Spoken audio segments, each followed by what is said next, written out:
Hi everyone! Today I'm returning to a band that I have enjoyed a few times along the way, and that is Kansas. This time with a song called Song for America from 1975. Liv Grin wrote the song while looking down at the country from an airplane.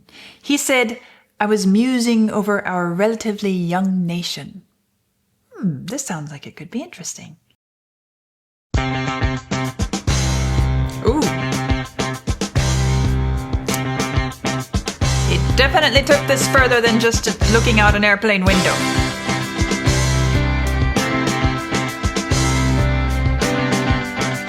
It feels like I'm down on the ground.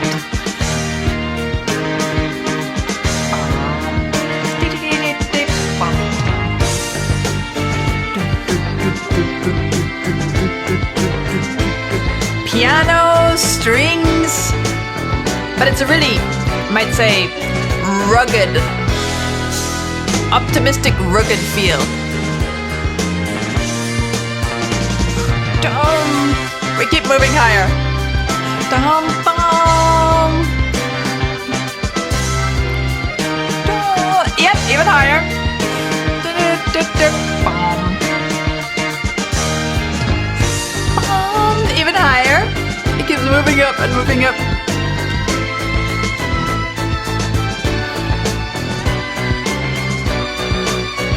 More.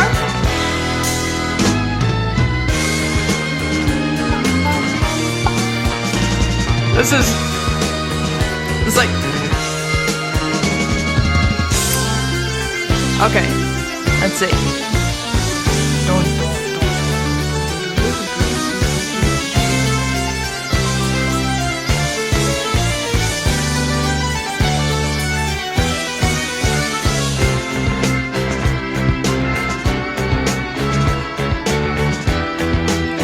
I feel like this is a real cinematic scanning across some vast stepping on the brakes. What a transition.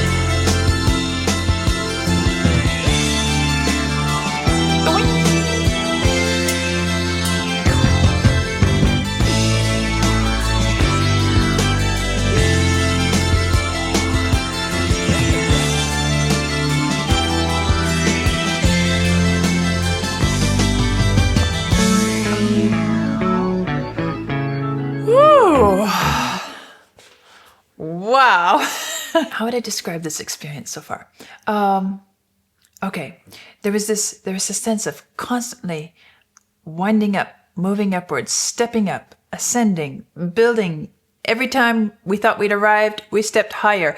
So it gives this, there is, you might say, a quality of height or sort of evoking an ascent, but I still don't feel like it has anything to do with the experience of being in an airplane and looking out the window. So I feel like he's really taken this far beyond that experience and really dug into the ideas itself, which came to him in that moment. And that's interesting to notice the difference between the two. Then also, the way it progressed and felt like it was moving here, dum, and then dum, and then dum. It got to a point where it was almost, not quite, but almost too much. Meaning, I started to feel like it was tiring. How do I say this without making it sound negative? Because it wasn't negative. It's just, all right, I'm just going to say it and understand that I'm not complaining about it. It started to make me feel out of breath, like I needed a break, like it was so much to take in, and it just kept going and kept going and kept going. There was a moment at which I also started to feel it more cinematically, kind of like a view of some vast land, and it's panning over, zooming in, panning further, zooming in, and we keep going and we keep going and we keep going and we keep going. And I feel like all of this, and then of course the massive retardando change in tempo, and then finally all of this tension is built up, and we have this da da da da, this descent here, which kind of made me realize, oh, maybe I'll get to breathe now.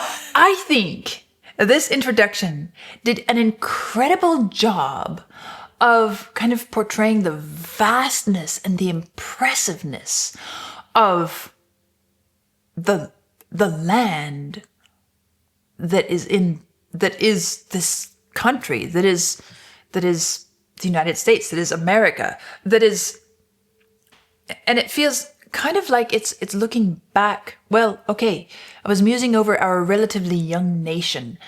In a way, it feels like it's not only capturing what exists now, but also looking back to what earlier generations might have felt as they were traveling by slower means, progressing across the country, mile by mile, and every time they crossed a mountain, more land was before them. Every time they came to a plain and saw it went on endlessly to the next bit of, whatever landscape it is, whether it's deserts or plains or mountains or hills, but it just went on and on and on, and they could travel for months and months and keep going, and it felt so endless, so overwhelming, so impressive, so awe-inspiring and breathtaking. I wouldn't call this music itself, if I'm examining it as, some sort of breathtaking work of art. But what it does is should I say that?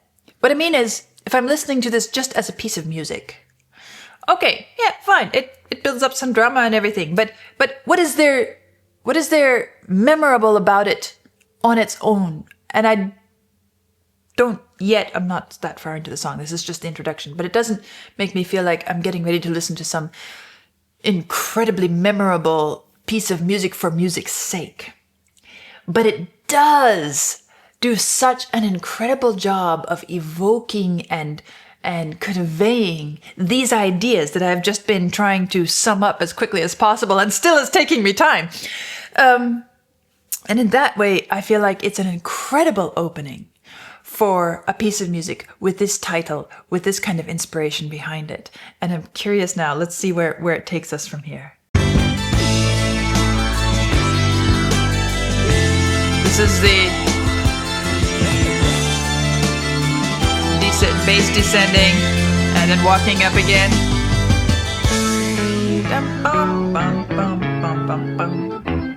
Okay, things are changing.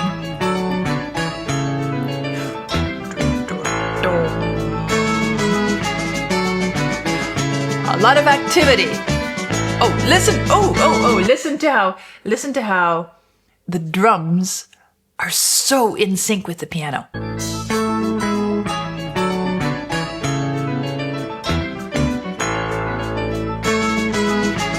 Here.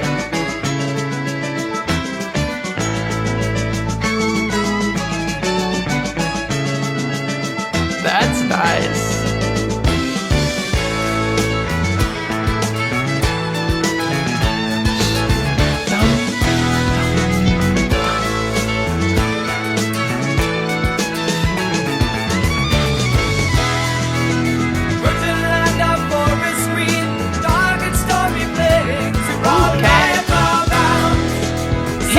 Life abounds. Unseen in the rain, all life abounds. No man rules this land, no human hand has sold this paradise. Nice little descending sequence there. So much to see, so rich in earth's delights. That's fun.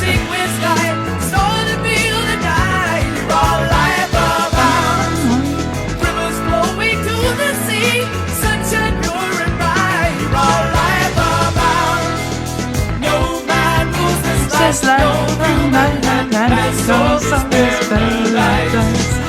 Waiting patiently, so much to say. so rich in earthly life.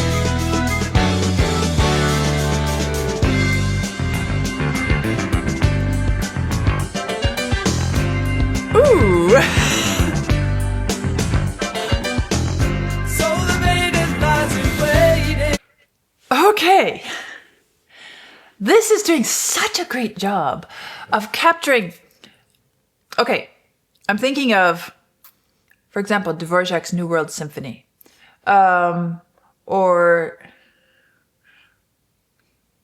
some of the other rock music stuff that I've listened to with America as its theme. There's really, it's such a massive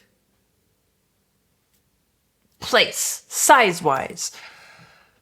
And then, of course, all the history that comes into it. And it is quite new. And so there's a lot happening so quickly. And just where it landed in the development of world history made things happen even more quickly. I feel like this song is capturing the incredibly dynamic quality that has kind of been the identifying factor for this past 200 some years, and how it's been packed full every moment, one to the next, to the next, to the next. I like the way that line, no man rules this land, no human hand has soiled this pair. And the way it kind of uses musical motifs, but rhythmically also, it has a very American rhythm to it. Very American because it's using so much of the modern musical influences that had room to develop here in this country, that developed because of this nation. Even rock music itself. If we try to imagine rock music developing, happening as it did, without America, without the things that happened in America that made these musical developments happen, I don't think that we would have the music we have today if America had never happened. It's an interesting idea to explore, but without getting too far off track, I love the way this feels so colorful, so vibrant, so energetic. It captures so many of the different characteristics and different sides of the story of America. Simply musically, the way it handles all these different musical elements. And so it becomes so much more than just what the lyrics are saying. And the lyrics are saying nice stuff. The lyrics are leaning more on, okay, the beautiful things, rivers flowing to the sea, all this stuff. No man rules this land. That's nice. It's all nice. But the music is telling us so much more.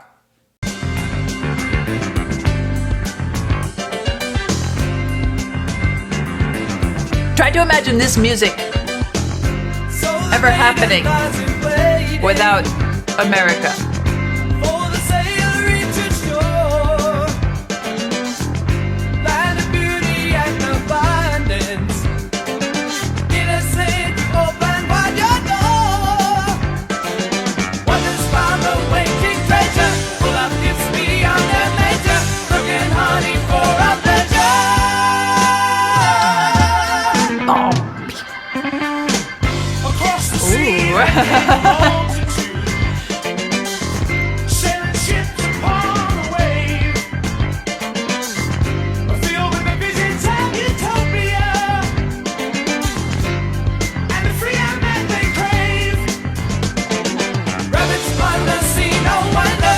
It's crazy.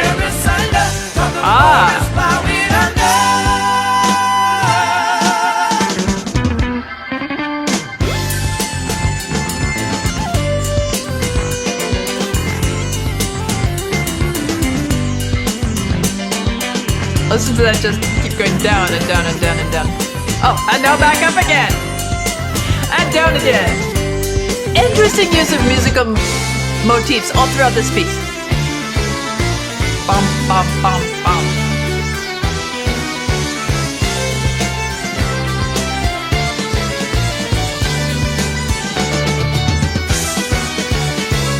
Okay, I'm going to pause it here. I think it looks like a pause is coming up. Yes, I was curious if something like this would be brought into this piece because it's focused so much on the beauty of the land and the peacefulness and all. No man rules this land. And that could be misunderstood a bit, couldn't it, right? It could be misunderstood as implying that there was nobody here. But that's not the truth. And I'm happy to see that he brought in this and he casts it as the maiden. The maiden lies in waiting for the sail to reach the shore. Innocent, you opened wide your door. Wanderers found the waiting treasure, full of gifts beyond their measure. And then, of course, it references, well, across the sea there came a multitude sailing ships upon the wave, filled with the visions of utopia, the freedom that they crave. And then here's the dark part of the story, right? And he brought it into the picture. Ravage, plunder, see no wonder, rape and kill and tear asunder, chop the forest, plow it under. Highways scar the mountainsides, buildings to the sky, people all around. And that's about where we've stopped here, I think. But I'm happy to see that it's not just some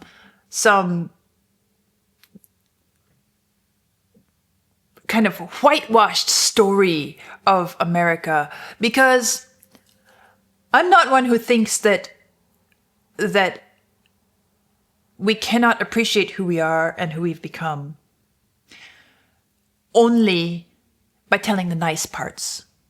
In fact, I believe we cannot appreciate any of this unless we tell the whole story, because the whole story is what has made us who we are. And the whole story is the story of our good and our bad history. And the good and the bad history of the development of this nation, the good and the bad history of even what came before it. It all is part of the story. And we don't get to choose the parts we like and the parts we don't. I love the fact that he brought this into the picture, and that and even the music. This is something worthy of note. This music wouldn't exist without all the good and the bad parts of history in America.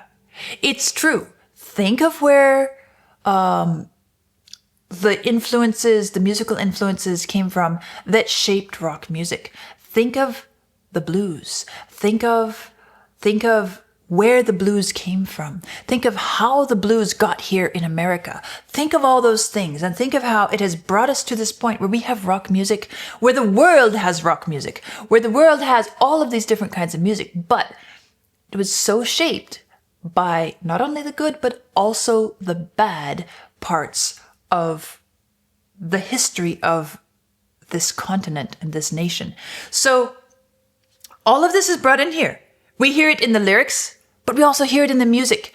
And we get to appreciate all of it and acknowledge all of it.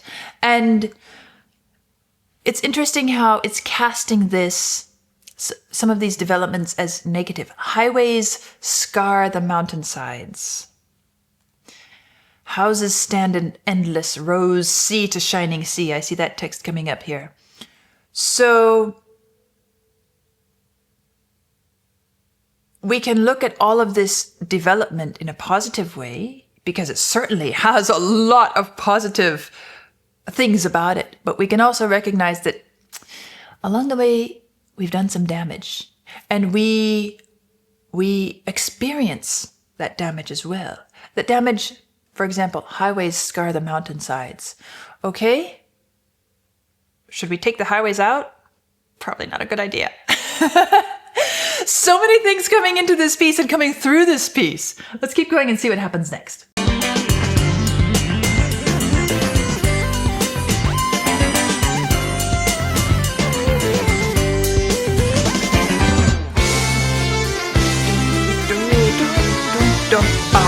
Rhythmically I love the way it's so angular and it does such a great job of setting this.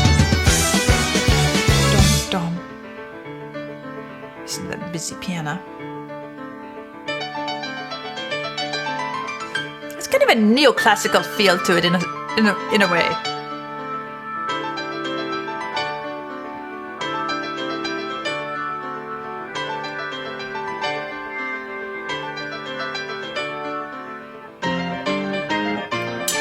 Bum, bum, bum.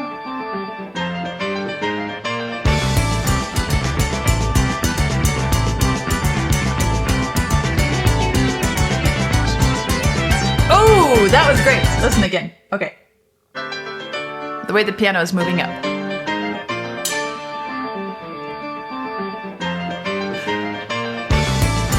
Okay, we have this happening. Now listen to the piano moving into it.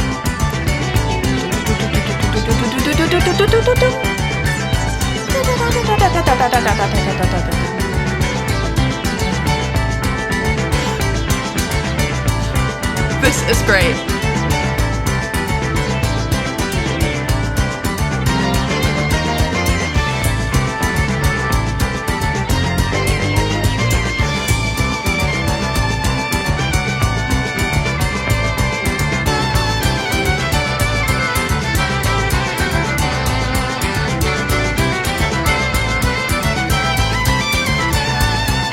Strings, brass, piano, drums, guitar, bass. It's crazy. It's all in here.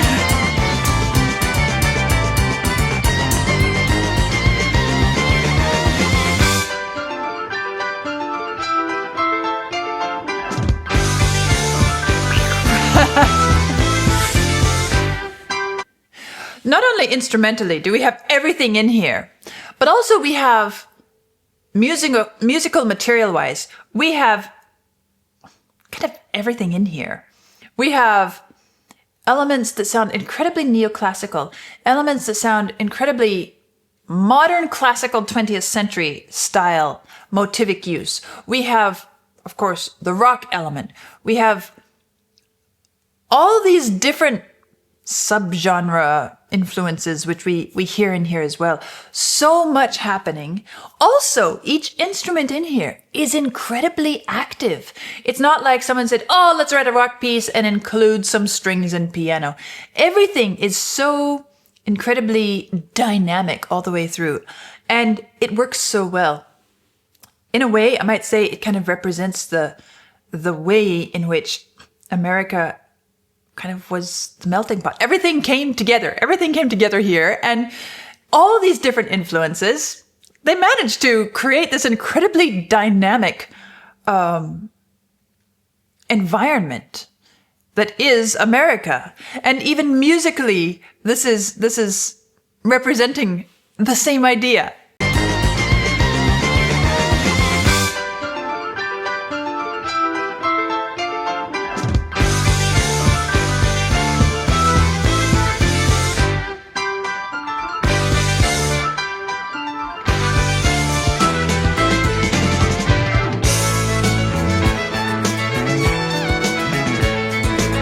Listen to how that violin is just everywhere.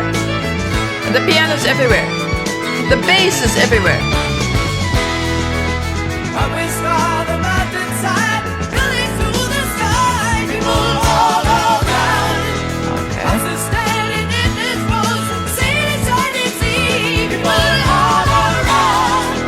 So we ruled this land, and here we stand upon our paradise. Dreaming of a place our weary race is ready to arise. Stepping on the brakes here.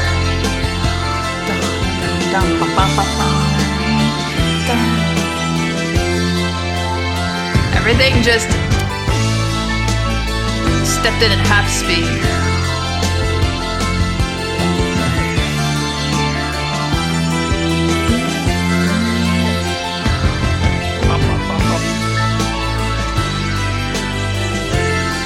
I like that.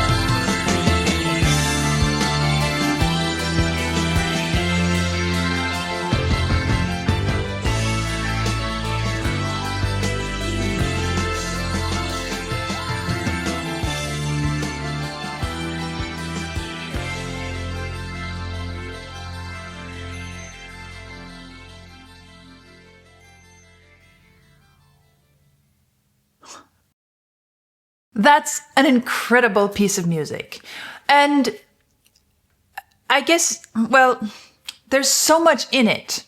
So many notes, so many rhythms, so many instruments, so much happening, so much activity and interaction between the different parts of it as well. It's a piece that we could, and maybe at some point we will, sit down and dissect a bit more in detail. But if I were going to sum up what I hear, I've talked about a lot of it as I've gone through this piece for the first time. But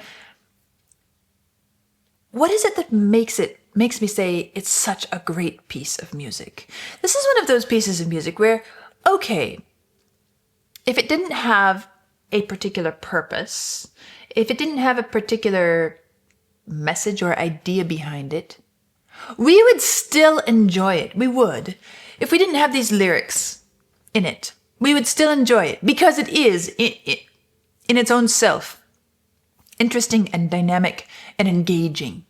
But this is one of those pieces of music where I say it's made greater by the way in which it's used. It's made greater by its message. It's made greater by the idea behind it, the idea that brought it into being. And it's one of those where, okay, which is more important, the lyrics or the music? And I would say they're fairly evenly balanced, because without one, the other is much weaker. The lyrics are nice. The music is fun. But you put them together and you end up with this incredibly powerful, honest, and it's celebratory. It embraces everything, but it embraces both the good and the bad. And at the end, it leaves us with an acknowledgement of where we are. So we rule this land now, and it goes to after having gone through the story of the incredible opportunity and resources this land has, and just its pure beauty. And then, of course, what has been done to it up to this point. And then ending. So houses stand in endless rows from sea to shining sea, people all around. So we rule this land, and here we stand upon our paradise. It doesn't put it in quotes, but we understand by the way this is coming to an end that this is not the paradise we might have envisioned it to be. This is our paradise. So we stand upon our paradise dreaming of a place. Our weary race is ready to arise. We have brought our problems with us. We've made some more problems along the way. It is a paradise, but it finishes leaving us with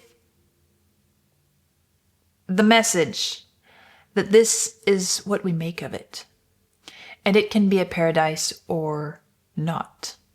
It can be worse than what was left behind, or it can be truly made a paradise for all. But it leaves us knowing that this is not a completed project. And this is an incredibly young project, if we might call it something like that. There is a lot of time yet to come to pass before it develops into what it will be, as much as we allow it to develop. And I love the way the music is celebratory, hopeful, energetic. It captures so much of the optimism that is the fabric of this nation. And at the same time, the wonkiness, the strange rhythms, the off-balance stuff that happens, the angular, rough parts, don't only portray the ruggedness of the land that was and is in the process of being tamed, but also conveys some of the it expresses some of the roughness of the journey that has been, and the roughness and uncompleted nature, kind of a work in process, a work in process that it is today, and all of it comes together to create this fabulous expression, which is celebratory, optimistic, and at the same time says there's a lot of work to be done and we get to choose how it's going to end up. So, I don't know, maybe this is my favorite Kansas song that I've listened to date. I enjoyed it. Just the musical experience, as well as the experience of getting to know what this piece itself, hearing what it has to say, and I'm going to be enjoying it and coming back to it along the way because I do find it incredibly thought-provoking and challenging, and at the same time, yes, I love the American optimism in it. So that is my first time hearing Kansas's Song for America, and what a great experience it has been. I have thoroughly enjoyed it, and I'll see you soon.